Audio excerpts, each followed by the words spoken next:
ಆತ್ಮೀಯ ವಿದ್ಯಾರ್ಥಿಗಳೇ, ಇವತ್ತಿನ ಒಂದು ಅವಧಿಯಲ್ಲಿ ನಾವು 4ನೇ ತರಗತಿಯ ಸಮಾಜ ವಿಷಯದಲ್ಲಿ ಬರತಕ್ಕಂಥ ನಮ್ಮ ರಾಜ್ಯ ನಮ್ಮ ಹೆಮ್ಮೆ ಅಂತಕ್ಕಂಥ ಪಾಠದ ಮುಂದುವರಿದ ಭಾಗವನ್ನ ಈಗ ನಾವು ಅಧ್ಯಯನ ಮಾಡೋಣ.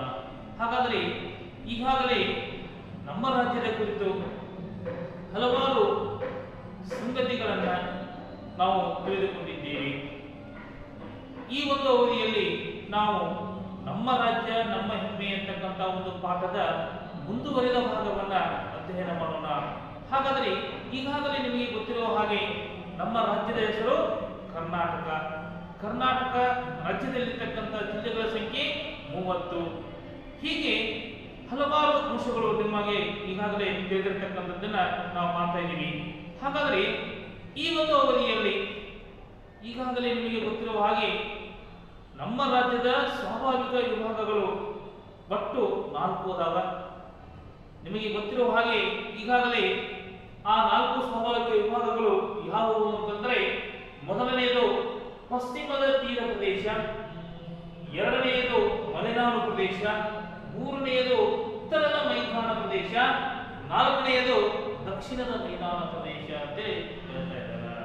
ಹೀಗೆ ನಮ್ಮ ಕರ್ನಾಟಕ ರಾಜ್ಯವನ್ನ 4 ಸ್ವಾಭಾವಿಕ ವಿಭಾಗಗಳನ್ನಾಗಿ ವಿಂಗಡಣೆ ಮಾಡಿರ್ತಕ್ಕಂಥದ್ದನ್ನ ನಾವು ಕಾಣ್ತಾ ಇದ್ದೀವಿ.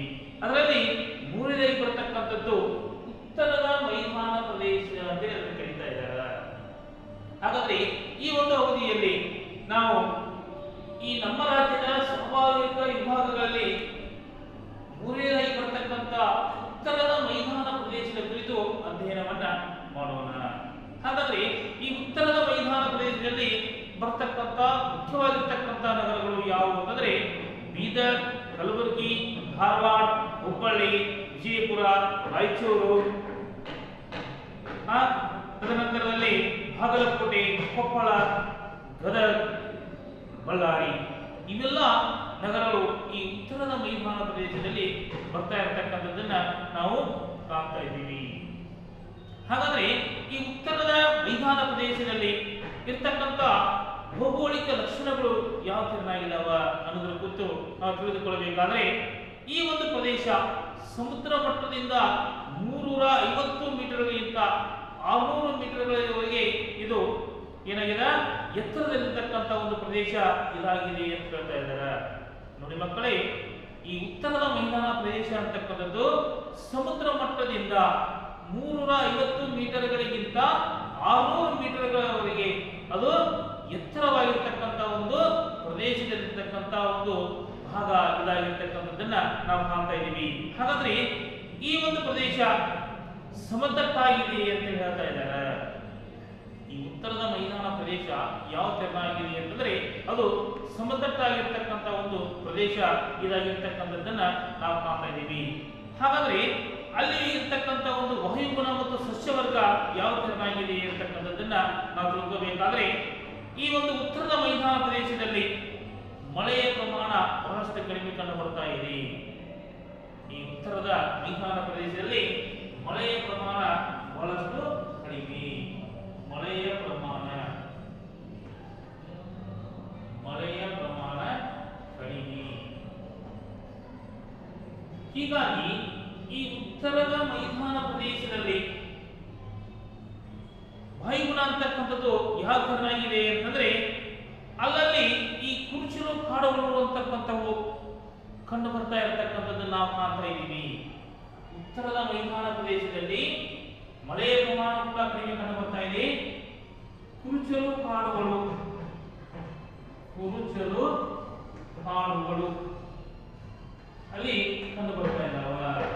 ಇನ್ನ ಮಳೆಯ ಪ್ರಮಾಣ ಬಹಳಷ್ಟು ಕಡಿಮೆ ಇರ್ತಾ ಇರೋದ್ರಿಂದ ಅಲ್ಲಿ ಈ ಗಿಡ್ಡ ಜಾತಿಗೆ ಸೇರಿರ್ತಕ್ಕಂಥ ಈ ಕಗ್ಗಲಿ ಇರಬಹುದು, ಜಾಲಿ ಇರಬಹುದು, ನೆಲ್ಲಿ ಇರಬಹುದು, ಹೀಗೆ ಸೀಗೆ ಅಂತಕ್ಕಂಥದ್ದು ಇರಬಹುದು.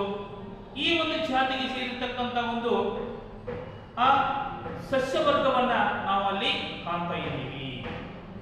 ಬಹಳಷ್ಟು ಮಳೆ ಅಂತಕ್ಕಂಥದ್ದು ಈ ಒಂದು ಭಾಗದಲ್ಲಿ ಕಡಿಮೆ ಆಗ್ತಾ ಇರ್ತಕ್ಕಂಥದ್ದನ್ನ ನಾವು ಕಾಣ್ತಾ ಇದ್ದೀವಿ. ಇನ್ನ ಅಲ್ಲಿ ಇರ್ತಕ್ಕಂಥ ಒಂದು ಕಸುಬು ಮತ್ತು ಬೆಳೆಗಳು ಎರಡು ಬೆಳೆ ಪ್ರದೇಶದಲ್ಲಿ ವಾಸವಾಗಿರ್ತಕ್ಕಂಥ ಜನರ ಪ್ರಮುಖವಾಗಿರ್ತಕ್ಕಂಥ ಒಂದು ಕಸುಬು ಯಾವುದಂದ್ರೆ ಕೃಷಿ ಅಂತ ಹೇಳ್ತಾ ಇದ್ದಾರೆ. ಅಲ್ಲಿ ಇರ್ತಕ್ಕಂಥ ಜನರು ಕೃಷಿಯನ್ನೇ ಅವಲಂಬಿಸಿದ್ದಾರೆ. ಕೃಷಿ ಅಲ್ಲಿರ್ತಕ್ಕಂಥ ಜನರ ಅತಿ ಪ್ರಮುಖವಾಗಿರ್ತಕ್ಕಂಥ ಒಂದು ಕಸುಬು ಇದಾಗಿರ್ತಕ್ಕಂಥದ್ದನ್ನ ನಾವು ಕಾಣ್ತಾ ಇದ್ದೀವಿ. ಹಾಗಾದ್ರೆ ಈ ಉತ್ತರದ ಮೈದಾನ ಪ್ರದೇಶದಲ್ಲಿ ಬೆಳೀತಾ ಇರತಕ್ಕಂಥ ಪ್ರಮುಖವಾಗಿರ್ತಕ್ಕಂಥ ಬೆಳೆಗಳ ಹೆಸರುಗಳನ್ನು ನಾವು ತಿಳಿದುಕೊಳ್ಳಬೇಕಾದ್ರೆ ಗೋಧಿಯನ್ನು ಬೆಳೀತಾ ಇದಾರ, ಜೋಳವನ್ನು ಬೆಳೀತಾ ಇದಾರ, ಕಬ್ಬನ್ನು ಬೆಳೀತಾ ಇದಾರ, ನವಣೆಯನ್ನು ಬೆಳೀತಾ ಇದಾರ, ತಂಬಾಕನ್ನು ಬೆಳೀತಾ ಇದಾರ, ನೆಲಗಡಲೆಯನ್ನು ಬೆಳೀತಾ ಇದಾರ, ಎಣ್ಣೆ ಕಾಳುಗಳನ್ನ ಬೆಳೀತಾ ಇದಾರ.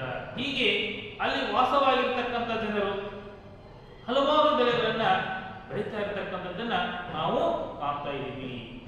ಜೋಳ ಇರಬಹುದು, ಗೋಧಿ ಇರಬಹುದು, ಕಬ್ಬು ಇರಬಹುದು, ನವಣೆ ಇರಬಹುದು, ತಂಬಾಕು ಇರಬಹುದು, ಹೀಗೆ ಹಲವಾರು ಬೆಳೆಗಳನ್ನ ಅಲ್ಲಿ ವಾಸವಾಗಿರ್ತಕ್ಕಂಥ ಜನರು ಬೆಳೀತಾ ಇರ್ತಕ್ಕಂಥದ್ದನ್ನ ನಾವು ಕಾಣ್ತಾ ಇದ್ದೀವಿ. ಹಾಗಾದ್ರೆ ಈ ಉತ್ತರದ ಮೈದಾನ ಪ್ರದೇಶದಲ್ಲಿ ವಾಸವಾಗಿರ್ತಕ್ಕಂಥ ವನ್ಯಜೀವಿಗಳು ಯಾವ್ಯಾವ? ಈಗಾಗಲೇ ನಿಮಗೆ ಗೊತ್ತಿರುವ ಹಾಗೆ ಆ ಒಂದು ಭಾಗದಲ್ಲಿ ಮಳೆಯ ಪ್ರಮಾಣ ಬಹಳಷ್ಟು ಕಡಿಮೆ ಇದೆ ಅಂತಕ್ಕಂಥದ್ದನ್ನ ನಾವು ಕಾಣ್ತಾ ಇದ್ದೀವಿ. ಹಾಗಾದ್ರೆ ಈ ಉತ್ತರದ ಮೈದಾನ ಪ್ರದೇಶದಲ್ಲಿ ಅನೇಕ ವಿಧದ ಒಂದು ವನ್ಯಜೀವಿಗಳನ್ನ ನಾವು ಕಾಣ್ತಾ ಇದ್ದೀವಿ. ಅವುಗಳಲ್ಲಿ ಉಡ ಆಗಿರ್ಬೋದು, ಹಲ್ಲಿ ಆಗಿರ್ಬೋದು, ನೆರೆ ಆಗಿರ್ಬೋದು, ಹಾವುರಾಣಿ ಆಗಿರ್ಬೋದು, ಮುಂಗುಸಿ ಆಗಿರ್ಬೋದು, ಕತ್ತೆ ಕಿರುಬ ಆಗಿರ್ಬೋದು, ತೋಳ ಆಗಿರ್ಬೋದು, ಇವೆಲ್ಲ ವನ್ಯಜೀವಿಗಳು ಅಲ್ಲಿ ವಾಸವಾಗಿರ್ತಕ್ಕಂಥದ್ದನ್ನ ನಾವು ಕಾಣ್ತಾ ಇದ್ದೀವಿ. ಅಲ್ಲಿರ್ತಕ್ಕಂಥ ಒಂದು ಅರಣ್ಯ ಪ್ರದೇಶ ಕಡಿಮೆ ಇದ್ರೂ ಕೂಡ ಇವೆಲ್ಲ ವನ್ಯಜೀವಿಗಳು ಉಡ, ಹಾವುರಾಣಿ, ಹಲ್ಲಿ, ನರಿ, ಕತ್ತೆ ಕಿರುಬ, ಇವೆಲ್ಲ ವನ್ಯಜೀವಿಗಳು ಈ ಉತ್ತರದ ಮೈದಾನ ಪ್ರದೇಶದಲ್ಲಿ ಅವು ವಾಸವಾಗಿರ್ತಕ್ಕಂಥದ್ದನ್ನ ನಾವು ಕಾಣ್ತಾ ಇದ್ದೀವಿ.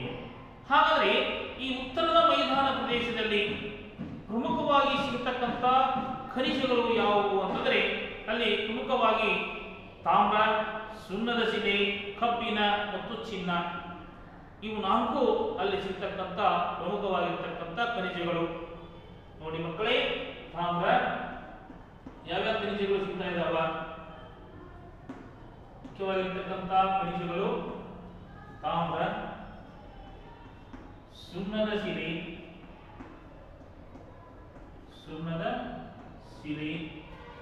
ಚಿನ್ನ, ಮತ್ತೊಂದು ಕಬ್ಬಿಣ. ಹೀಗೆ ನಾಲ್ಕು ಖನಿಜಗಳು ಅಲ್ಲಿ ಕಂಡು ಬರ್ತಾ ಇದ್ದಾವ. ಹಾಗಾದ್ರೆ ಈಗಾಗಲೇ ನಾವು ತಿಳಿದುಕೊಂಡ ಹಾಗೆ ಈ ಉತ್ತರದ ಮೈದಾನ ಪ್ರದೇಶ ಅಂತಂದ್ರೆ ಇದು ಬೀದರ್, ಕಲಬುರಗಿ, ಧಾರವಾಡ, ಹುಬ್ಬಳ್ಳಿ ಇವೆಲ್ಲ ಭಾಗಗಳಲ್ಲಿ ಇದು ಹರಡಿಕೊಂಡಿರ್ತಕ್ಕಂಥ ಒಂದು ಪ್ರದೇಶ ಇದಾಗಿರ್ತಕ್ಕಂಥದ್ದು. ಜೊತೆಗೆ ಈ ಒಂದು ಪ್ರದೇಶ ಸಮುದ್ರ ಮಟ್ಟದಿಂದ 350 ಮೀಟರ್ಗಿಂತ 600 ಮೀಟರ್ಗಳವರೆಗೆ ಇದು ಎತ್ತರದಲ್ಲಿರ್ತಕ್ಕಂಥ ಒಂದು ಪ್ರದೇಶ ಮತ್ತು ಸಮತಟ್ಟಾಗಿರ್ತಕ್ಕಂಥ ಒಂದು ಪ್ರದೇಶ ಅಂತ ಕರೀತಾ ಇದ್ದಾರೆ. ಈ ಒಂದು ಭಾಗದಲ್ಲಿ ಉತ್ತರದ ಮೈದಾನ ಪ್ರದೇಶದಲ್ಲಿ ಮಳೆಯ ಪ್ರಮಾಣ ಅತ್ಯಂತ ಕಡಿಮೆ ಇರತಕ್ಕಂಥದ್ದನ್ನು ನಾವು ಕಾಣ್ತಾ ಇದ್ದೀವಿ. ಹೀಗಾಗಿ ಈ ಕುರುಚಲು ಕಾಡುಗಳು ಅಂತಕ್ಕಂಥವು ಈ ಭಾಗದಲ್ಲಿ ಕಂಡು ಬರ್ತಾ ಇರತಕ್ಕಂಥದ್ದು ನಾವು ಕಾಣ್ತಾ ಇದ್ದೀವಿ. ಜೊತೆಗೆ ಇಲ್ಲಿ ವಾಸವಾಗಿರ್ತಕ್ಕಂಥ ಜನರ ಅತಿ ಪ್ರಮುಖವಾಗಿರ್ತಕ್ಕಂಥ ಒಂದು ಉದ್ಯೋಗ ಅಥವಾ ಕಸುಬು ಯಾವುದು ಅಂತಂದ್ರೆ ಕೃಷಿ ಅಂತೇಳಿ ನಾವು ಹೇಳ್ತಾ ಇದ್ದೀವಿ. ಅಲ್ಲಿ ವಾಸವಾಗಿರ್ತಕ್ಕಂಥ ಜನರು ಜೋಳ, ನವಣೆ, ತಂಬಾಕು ಹೀಗೆ ಹಲವಾರು ಬೆಳೆಗಳನ್ನ ಅಲ್ಲಿ ವಾಸವಾಗಿರ್ತಕ್ಕಂಥ ಜನರು ಬೆಳೀತಾ ಇರತಕ್ಕಂಥದ್ದನ್ನು ನಾವು ಕಾಣ್ತಾ ಇದ್ದೀವಿ.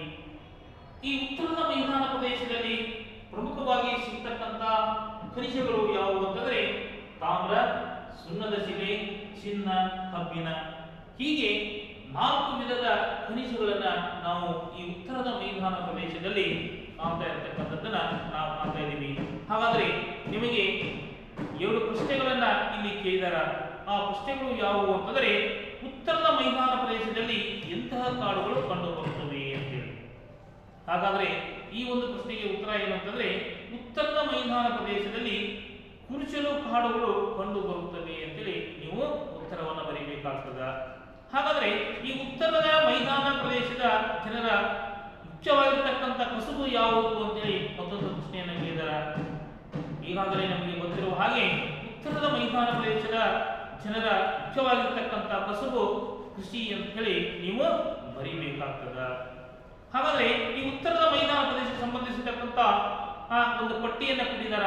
ಅಲ್ಲಿ ಯಾವ ಅಂಶಗಳನ್ನು ನೀವು ಕೇಳ್ತಾ ಇದ್ದಾರೆ ಅಂದ್ರೆ ಮುಖ್ಯ ಖನಿಜಗಳು ಅವುಗಳ ಹೆಸರುಗಳನ್ನು ಬರೀಬೇಕು, ಮುಖ್ಯ ಪ್ರಾಣಿಗಳ ಹೆಸರನ್ನು ಬರೀಬೇಕು, ಮುಖ್ಯ ಬೆಳೆಗಳ ಹೆಸರುಗಳನ್ನ ಅಲ್ಲಿ ಬರೀಬೇಕಾಗ್ತದ. ಈಗಾಗಲೇ ಮುಖ್ಯ ಖನಿಜಗಳು ನಮಗೆ ಗೊತ್ತಿರತಕ್ಕಂಥದ್ದು ತಾಮ್ರ, ಸುಣ್ಣದ ಶಿಲೆ, ಚಿನ್ನ, ಕಬ್ಬಿಣ ಅಲ್ಲಿ ಬರೀಬೇಕು.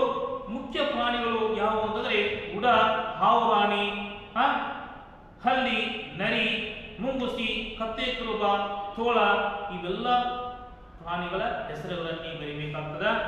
ಮುಖ್ಯ ಬೆಳೆಗಳು ಅಂತಂದ್ರೆ ಯಾವುವು ಅಂತಂದ್ರೆ ಗೋಧಿ, ಜೋಳ, ಕಬ್ಬು, ತಂಬಾಕು, ನವಣೆ ಹೀಗೆ ಅಲ್ಲಿರ್ತಕ್ಕಂಥ ಮುಖ್ಯವಾಗಿರ್ತಕ್ಕಂಥ ಬೆಳೆಗಳ ಹೆಸರುಗಳನ್ನು ನೀಡಬೇಕು ಅಲ್ಲಿ ಬರೀಬೇಕಾಗ್ತದ. ಹಾಗಾದರೆ ಮಕ್ಕಳೇ ಈ ಒಂದು ಅವಧಿಯಲ್ಲಿ ಈಗಾಗಲೇ ನಮ್ಮ ರಾಜ್ಯ ನಮ್ಮ ಹೆಮ್ಮೆ ಅಂತಕ್ಕಂಥ ಒಂದು ಪಾಠದಲ್ಲಿ ಹಲವಾರು ಅಂಶಗಳ ಕುರಿತು ನಾವು ಅಧ್ಯಯನವನ್ನು ಮಾಡಿದ್ದೀವಿ. ಅದರಲ್ಲಿ ಸ್ವಾಭಾವಿಕ ವಿಭಾಗಗಳಲ್ಲಿ ಮೊದಲನೇದಾಗಿ ಬರ್ತಕ್ಕಂಥದ್ದು ಪಶ್ಚಿಮದ ತೀರ ಪ್ರದೇಶದ ಕುರಿತು ಕೂಡ ಹಿಂದಿನ ಒಂದು ಅವಧಿಯಲ್ಲಿ ಅಧ್ಯಯನವನ್ನ ನಾವು ಮಾಡಿದ್ದೀವಿ. ಎರಡನೇದಾಗಿ ಬರ್ತಕ್ಕಂಥದ್ದು ಮಲೆನಾಡು ಪ್ರದೇಶ. ಆ ಒಂದು ಭಾಗದಲ್ಲಿ ಮಳೆಯ ಪ್ರಮಾಣ ಅಂತಕ್ಕಂಥದ್ದು ಹೆಚ್ಚಾಗಿ ಕಂಡು ಬರ್ತಾ ಇರತಕ್ಕಂಥದ್ದನ್ನ ನಾವು ಕಾಣ್ತಾ ಇದ್ದೀವಿ. ಸದಾ ಹಚ್ಚಹಸಿರಿನಿಂದ ಕೂಡಿರ್ತಕ್ಕಂಥ ಒಂದು ಪ್ರದೇಶ ಈ ಮಲೆನಾಡು ಪ್ರದೇಶದಲ್ಲಿ ಕಂಡು ಬರ್ತಾ ಇರತಕ್ಕಂಥದ್ದು. ಅಲ್ಲಿ ನಿತ್ಯ ಹರಿದ್ವರ್ಣ ಕಾಡುಗಳು ಅಂತಕ್ಕಂಥವು ಕೂಡ ಕಂಡು ಬರ್ತಾ ಇರತಕ್ಕಂಥದ್ದು ನಾವು ಕಾಣ್ತಾ ಇದ್ದೀವಿ. ಇನ್ನು ಮೂರನೇದಾಗಿ ಬರ್ತಕ್ಕಂಥದ್ದು ಉತ್ತರದ ಮೈದಾನ ಪ್ರದೇಶ. ಈ ಒಂದು ಉತ್ತರದ ಮೈದಾನದ ಪ್ರದೇಶದ ಕುರಿತು ಈ ಒಂದು ಅವಧಿಯಲ್ಲಿ ನಾವು ಅಧ್ಯಯನವನ್ನು ಮಾಡಿದ್ದೀವಿ. ಇನ್ನು ಮುಂದೆ ಬರ್ತಕ್ಕಂಥದ್ದು ಯಾವುದಂದ್ರೆ ದಕ್ಷಿಣದ ಮೈದಾನ ಪ್ರದೇಶ ಅಂತೇಳಿ ಅದನ್ನು ಕರೀತಾ ಇದ್ದಾರೆ. ದಕ್ಷಿಣದ ಮೈದಾನ ಪ್ರದೇಶ ಇದು ಈ ನಮ್ಮ ರಾಜ್ಯದ ಸ್ವಾಭಾವಿಕ ವಿಭಾಗಗಳಲ್ಲಿ 4ನೇ ಸ್ಥಾನದಲ್ಲಿ ಬರ್ತಕ್ಕಂಥದ್ದು. ಯಾವುದು? ದಕ್ಷಿಣದ ಮೈದಾನ ಪ್ರದೇಶ ಅಂತೇಳಿ ಅದನ್ನ ಕರೀತಾ ಇದ್ದಾರೆ. ದಕ್ಷಿಣದ ಮೈದಾನ ಪ್ರದೇಶ. ಹಾಗಾದರೆ ಈ ದಕ್ಷಿಣದ ಮೈದಾನ ಪ್ರದೇಶದ ಪ್ರಮುಖವಾಗಿರ್ತಕ್ಕಂಥ ನಗರಗಳ ಕುರಿತು ಕೂಡ ನಾವು ಈಗ ಅಧ್ಯಯನ ಮಾಡಬೇಕಾಗ್ತದ. ದಕ್ಷಿಣದ ಮೈದಾನ ಪ್ರದೇಶ. ಮೈದಾನ ಪ್ರದೇಶ. ಹಾಗಾದ್ರೆ ಈ ದಕ್ಷಿಣದ ಮೈದಾನ ಪ್ರದೇಶದಲ್ಲಿ ಬರ್ತಕ್ಕಂಥ ಮುಖ್ಯವಾಗಿರ್ತಕ್ಕಂಥ ನಗರಗಳ ಹೆಸರುಗಳನ್ನು ನಾವು ನೋಡಬೇಕಾದ್ರೆ ದಾವಣಗೆರೆ, ಚಿತ್ರದುರ್ಗ, ತುಮಕೂರು, ಕೋಲಾರ, ಮಂಗಳೂರು, ಮಂಡ್ಯ, ಮೈಸೂರು, ಚಾಮರಾಜನಗರ ಹೀಗೆ ಇಲ್ಲಿ ಇಷ್ಟು ನಗರಗಳು ಈ ದಕ್ಷಿಣದ ಮೈದಾನ ಪ್ರದೇಶದಲ್ಲಿ ಬರ್ತಾ ಇದ್ದಾವ.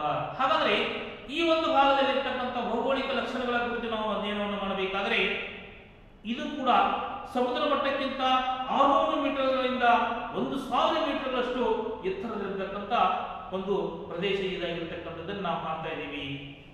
ಹಾಗಾದ್ರೆ ಈ ದಕ್ಷಿಣ ಮೈದಾನ ಪ್ರದೇಶ ತಗ್ಗು ದಿಣ್ಣೆಗಳಿಂದ ಕೂಡಿರ್ತಕ್ಕಂಥ ಒಂದು ಪ್ರದೇಶ ಇದಾಗಿದೆ. ಉತ್ತರದ ಮೈದಾನ ಪ್ರದೇಶ ಸಮತಟ್ಟಾಗಿರ್ತಕ್ಕಂಥ ಒಂದು ಭೂ ಪ್ರದೇಶ ಆಗಿದ್ದರೆ ದಕ್ಷಿಣದ ಮೈದಾನ ಪ್ರದೇಶ ಅಂತಕ್ಕಂಥದ್ದು ತಗ್ಗು ದಿಣ್ಣೆಗಳಿಂದ ಕೂಡಿರ್ತಕ್ಕಂಥ ಒಂದು ಪ್ರದೇಶ ಇದಾಗಿದೆ ಅಂತ ಹೇಳ್ಬೋದು. ಹಾಗಾದ್ರೆ ಈ ದಕ್ಷಿಣದ ಮೈದಾನ ಪ್ರದೇಶದಲ್ಲಿ ಕಂಡುಬರತಕ್ಕಂಥ ವಾಯುಗುಣ ಮತ್ತು ಸಸ್ಯವರ್ಗದ ಬಗ್ಗೆ ನಾವು ತಿಳ್ಕೋಬೇಕು ಅಂತಂದ್ರೆ ಇಲ್ಲಿಯೂ ಕೂಡ ಮಳೆಯ ಪ್ರಮಾಣ ಅಂತಕ್ಕಂಥದ್ದು ಬಹಳಷ್ಟು ಕಡಿಮೆ ಕಂಡು ಬರ್ತಾ ಇದೆ. ಜೊತೆಗೆ ಇಲ್ಲಿ ತೇಗ, ನಂದಿ, ಹೊನ್ನೆ, ಬೀಟಿ ಅಂತಕ್ಕಂಥ ಬೆಲೆ ಬಾಳತಕ್ಕಂಥ ಒಂದು ಮರಗಳು ಈ ಒಂದು ಭಾಗದಲ್ಲಿ ಬೆಳೀತಾ ಇರತಕ್ಕಂಥದ್ದನ್ನು ನಾವು ಕಾಣ್ತಾ ಇದ್ದೀವಿ. ತೇಗ, ಹೊನ್ನೆ, ಬೀಟೆ, ನಂದಿ ಅಂತಕ್ಕಂಥ ಅತಿ ಅಪರೂಪದ ಅತಿ ಬೆಲೆ ಬಾಳತಕ್ಕಂಥ ಒಂದು ಗಿಡಮರಗಳು ಈ ಒಂದು ಭಾಗದಲ್ಲಿ ಬೆಳೀತಾ ಇರತಕ್ಕಂಥದ್ದನ್ನ ನಾವು ಕಾಣ್ತಾ ಇದ್ದೀವಿ.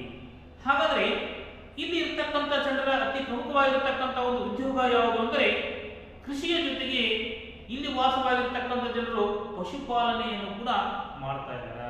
ಅಂದ್ರೆ ಪಶುಪಾಲನೆ ಅಂತೇಳಿ ನಾವು ಎಲ್ಲಿ ಕರೀತಾ ಇದ್ದೀವಿ ಅಂದರೆ ವ್ಯವಸಾಯದ ಜೊತೆಗೆ ದನಕರುಗಳನ್ನು ಕೂಡ ಸಾಕುವುದಕ್ಕೆ ಪಶುಪಾಲನೆ ಅಂತೇಳಿ ಕರೀತಾ ಇದ್ದಾರೆ. ಹಾಗಾದ್ರೆ ಇಲ್ಲಿ ಇರ್ತಕ್ಕಂಥ ಜನರು ಮುಖ್ಯವಾಗಿ ಬೆಳೀತಾ ಇರತಕ್ಕಂಥ ಪ್ರಮುಖವಾಗಿರ್ತಕ್ಕಂಥ ಬೆಳೆಗಳು ಯಾವುವು ಅಂತಂದ್ರೆ ರಾಗಿ, ಭತ್ತ, ದ್ವಿದಳ ಧಾನ್ಯಗಳು, ಹತ್ತಿ, ಎಣ್ಣೆಕಾಳುಗಳು ಇವೆಲ್ಲ ಬೆಳೆಗಳನ್ನ ಇಲ್ಲಿ ವಾಸವಾಗಿರ್ತಕ್ಕಂಥ ಜನರು ಬೆಳೀತಾ ಇದ್ದಾರೆ.